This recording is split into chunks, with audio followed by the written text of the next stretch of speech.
On n'y a pas cru. C'est moi, quand j'ai vu le feu, je me suis arrêtée 3 secondes et je l'ai regardé comme ça, en mode non, c'est pas réel, c'est une blague. Après, c'était pas une blague. Mais c'est... Oui, En fait, le plus choquant, c'est la vitesse, en fait, je dirais, à laquelle ça s'est passé. C'est que j'ai vu le feu et 2 secondes après, j'étais brûlée alors que le feu ne m'a pas touchée. Le feu, non. Non, moi, je suis brûlée de chaleur Oui. parce qu'il faisait très chaud, donc... On parle de 800 degrés. Oui, 1200, je crois aussi. 800 à 1000 degrés. Tout. Peut-être 1200 en bas et 800 en haut, je pense. Mais moi, j'ai pas senti la chaleur parce qu'il y avait l'adrénaline et la peur. Donc, c'est quand je suis sortie dehors, il y a le vent qui est venu et c'est là que j'ai senti que j'étais brûlée.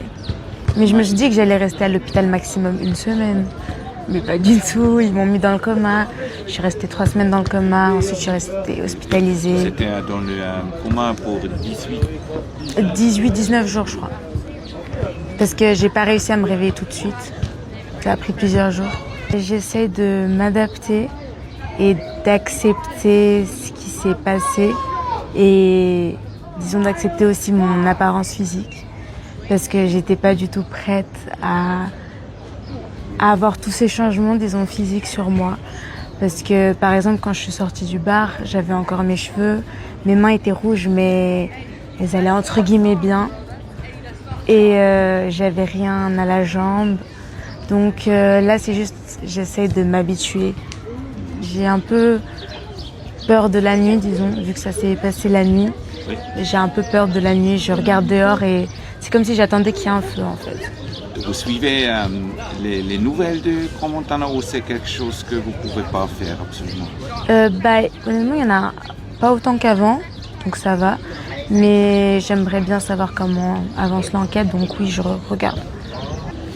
Ça m'intéresse de savoir parce que je veux bien savoir pourquoi aujourd'hui je suis comme ça.